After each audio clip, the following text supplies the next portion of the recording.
Okay. Etong picture na ito, very controversial ito ngayon sa social media. Edited daw ito. Yes, Your Honor. Edited. Bakit kailangan i-edit? We have to protect the identity of the winner. Meron po nagreklamo sa amin one time, we covered the face, yung damit naman po ay nakilala. So, nagreklamo siya, sana naman daw po, wag ipakita naman po yung damit. So, yan po ang reason niyan, and I agree, it's a very poor editing, pero the objective is to conceal the clothing na ma-identify sa kanya. So, ibig sabihin, so inamin nyo, inedit to, pinalitan yung clothing. Opo. Kasi nga po, may clamor na malaman yung katotohanan. Kasi marami sa mga mananay nagsasabi, yung nanalo ng 690 million, hindi raw yung legit na mananaya, kundi galing doon sa tropa niya. I'm sorry, I'm gonna repeat this again. Yung pong kumakalat na balita, galing doon sa tropa niyo, nag-invest ng 30 million para makuha nga itong 690 million.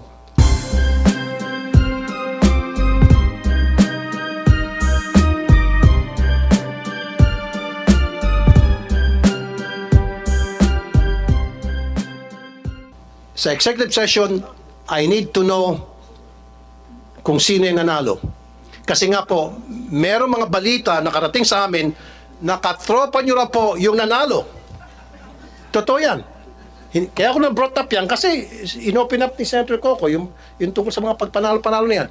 So, mamaya mag-executive session tayo para masiguro na talagang hindi po katropa ninyo. Kasi yun po yung kumakalat na balita ngayon na hindi ko pinakinggan. Remember, hindi ko tinalaka yan until sa dumating si Senator Coco. So, kailangan ko yung pangalan, identity nung nanalo. Especially sa ilo to pala siya nanalo. Kasi meron pong balita, 30 million na po ang ininvest ng tropa ninyo para manalo doon sa 690 million na yan. Tumatango si Ma'am Javier. Pero yan po ay siyempre, yan po yung sabi-sabi nila. Para maalis yung sabi-sabi na yan, mamaya po sa executive session, gusto ko malaman yung identity ng taong yan para makagawa kami ng mga research. Kung kinakailan mag-hire ako ng private detective para masiguro na hindi connected sa tropa ninyo itong nanalo. Kapag halimbawa, after mag-hire ako ng private detective at na-trace na talagang, ay lumitaw na talagang hindi galing sa inyo, then sasabihin ko rito na yung ay chismis lamang, walang katotohanan. Pero pag lumitaw sa ginawang investigasyon, I might even use the NBI, DICT, private detectives, CIDG, lahat ng mga agencies ng gobyerno para gumawa ng cross-checking, LTO, PSA, kung connected ba o hindi, or SEC, connected ba o hindi sa mga kasamahan nyo dyan sa PCSO, itong nanalo. So mamaya sa executive session, Senator Coco. Maganda po itong bill ninyo, Mr. Chairman, na na-file ninyo.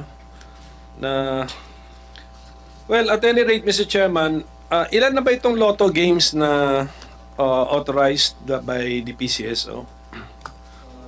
We have the big ones. We have the jackpot games are 5, Mr. Chair. 5. We have the 642, the 645, the 649, 655, and then the 658. Over the Christmas period, we increased the jackpots of all these 5. Yes or no? Yes, Mr. Okay. Chairman. For the 642 and the 645, 100 million. For the 649, 655, and 658, 500 million. One time. The plan was to do it one time. May I know the legal basis?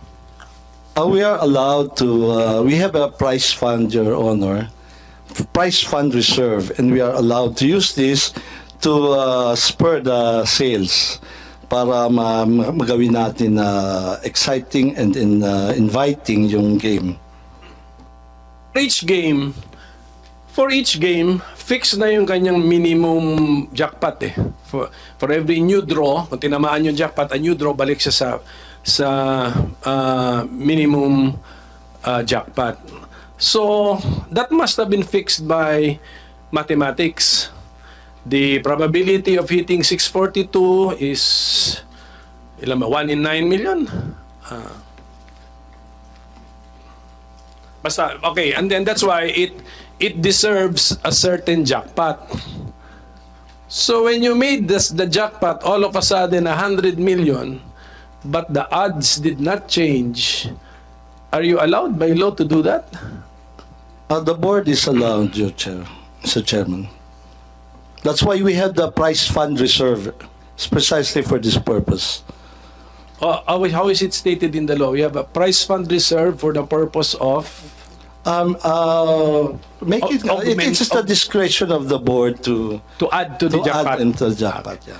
And then the decision was it was one time, just to do it one time over that Christmas period of 2023. Actually, ideally, Mr. Chair, it should be over the whole period of the year. Kasi every time may mananalo ka, you give in prize fund reserve. Kasi minsan talaga, this is jackpot driven, Your Honor. People bet because of the jackpot. So kung mababa ho, medyo matamlay po, that is the time when you pump in the prize fund reserve. What is the tenor of the board resolution that you will enhance the jackpot one time or? One time po, yung ginawa namin for December so for one time. Because, Mr. Chair, at the end of the year, that will become dividend and will be reverted back anyway to the Bureau of the Treasury as dividend. So, might as well, we have decided to make the games more exciting. Yeah, if you want to repeat this, you need to pass another resolution. Yes, Your Honor. We have to go back to the board. Basta klaro yan. Okay. And, Yun nga, Senator Coco, nakakapagtaka nga. Marami nagtataka, siyempre, especially yung mga mananaya na ang bilis na manalo ngayon sa PCSO, especially na the fact na hindi naman pwedeng sabihin kung sino yung mga nanalo, pwede naman nila itago. Plus, pagdating po dun sa online, sila naman may control ng computer system na yan. So, madali na nilang i-hocus-pocus. Yun po yung sinasabing hinaing ng marami mga mananaya. So, I think the PCSO is at liberty to reveal to us na yung in-increase na po yung mga jackpots, in all those games, available na yung online betting. Yes, Your Honor. Kaya, meaning to say, when si 642, ang minimum niyan, and what's the usual minimum ni 642? Or maximum jackpot pala? 5.9. Minimum ba? 5.9 po, Mr. Chair. Bakit nalanganin? Hindi, yung published. Singit lang. Yes. Okay. Yung sabi niyo this December, tinamaan yung 642, 649, 645, 655. Are these all from Iloto? Hindi po. Last night lang po yung Iloto. Ilan po yung tumama sa Iloto out of this 1, 2, Isa lang po yung kagabi lang po. kagabi lang? Okay. What game yun? Yung kagabi? 6:55. 655. 600 million kasi yon, Senator Coco. Quick na lang, Senator Coco. Okay. Etong picture na ito, very controversial ito ngayon sa social media. Edited daw ito. Yes, Your Honor. Edited. Bakit kailangan i-edit? We have to protect the identity of the winner. Meron po nagreklamo sa amin one time, we covered the face, yung damit naman po ay nakilala. So, nagreklamo siya, sana naman daw po, wag ipakita naman po yung damit. So, yan po ang reason niyan, and I agree, it's a very poor editing, pero the objective is to conceal the clothing na ma-identify sa kanya. So, ibig sabihin, so inamin nyo, inedit to, pinalitan yung clothing. Opo. Bakit kinakailangan palitan ang clothing? Again, part po yan ng pag-conceal kasi na-identify po yung damit. For example, kung at that day, yung mga kapitbahay po yun yung suot niya, ganyan. Or kung nakapag-selfie siya, meron yung pong nagreklamo sa amin, favorite clothes daw kasi, kaya nalaman siya. So, Your Honor, if there is something to apologize, it's the poor editing. But I think it has served its purpose of concealing the identity, Your Honor. So at least inaamin nyo, ayan, marami kasi mga nagtatanong, nagsabi, purang pagka-edit. I'm So sorry, inaamin nyo, edited ito. we're not very good at editing the clothes. Pero yung tao hindi edited. Hindi po, totoo po Tunay na yan. tao to. Tunay na tao po yan. Okay. So, kaya sabi ko mamaya sa executive session, gusto ko malaman niya, identity nitong taon to, pati yung nanalo sa 690 million.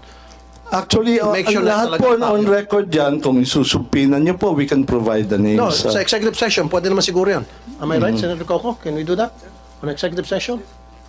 Yes, Mr. Chairman, let's make it a strictly executive session. Yes. Na, given on the part of the Senate, limitado yung mag-a-attend at saka identified natin. And then, of course, kami, liability na namin yung kami pang source ng leakage. So. Like I said, Mr. Robles, kasi nga po, may clamor na malaman yung katotohanan. Kasi marami sa mga mananayan nagsasabi, yung nanalo ng 690 million, hindi raw yung legit na mananaya, kundi galing doon sa tropa niya. I'm sorry, I'm gonna repeat this again. Yung pong kumakalat na balita, galing doon sa tropa niyo, nag-invest ng 30 million para makuha nga itong 690 million. Para maalis na po yung haka-haka na yan, gusto po namin makita kung talagang totoong tao yon. And then gagawa nga ako ng cross-checking. Sinabi ko na kanina, I'm gonna use the NBI, the ICT, if I have to hire a private detective para magkaroon ng cross-checking kung yun ba related sa inyo. Hindi. Pag lumitaw na hindi, sabihin ko rito na hindi related talagang legit winner yan. You agree, sir? Very good. Okay, Senator Coco, meron kayong gustong idagdag. Siguro, bumalik tayo ngayon doon sa komisyon na 14% na sinasabi in the first place, bawal yung komisyon. Now, sabi nyo, hindi namang naglagay kayo ng cap na 14% dahil kailangan magkaroon nga ng cap.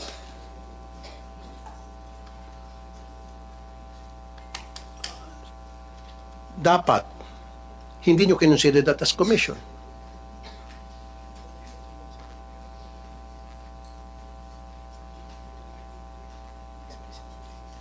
Very explicit po kasi na bawal ang komisyon. Na ang sinasabi nyo, hindi po komisyon kasi nga po, yun ay para i-recover yung mga gastos, etc.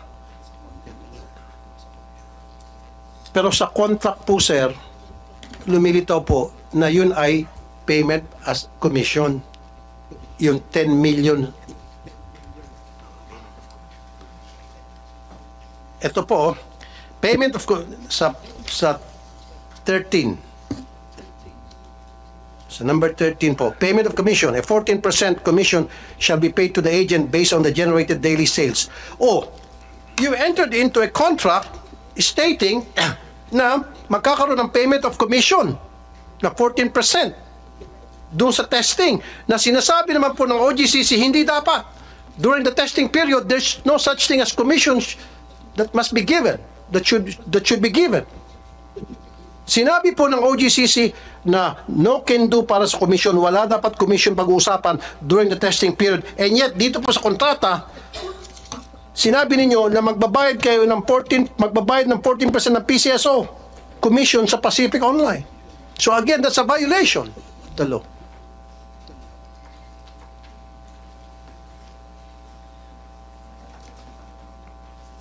And this is tantamount to graft and corruption, sir. I don't know, maaaring hindi po kayo makakasuhan dito. Maaaring mga kasamahan po ninyo pwede makasuhan dito ng graft and corruption. Kung sino man po pumirma dito, sino man pong nag-instigate nitong kontratang ito. Graft and corruption po, maliwanag pa sikat ng araw. Ito pong kontratang to. Dami pong butas.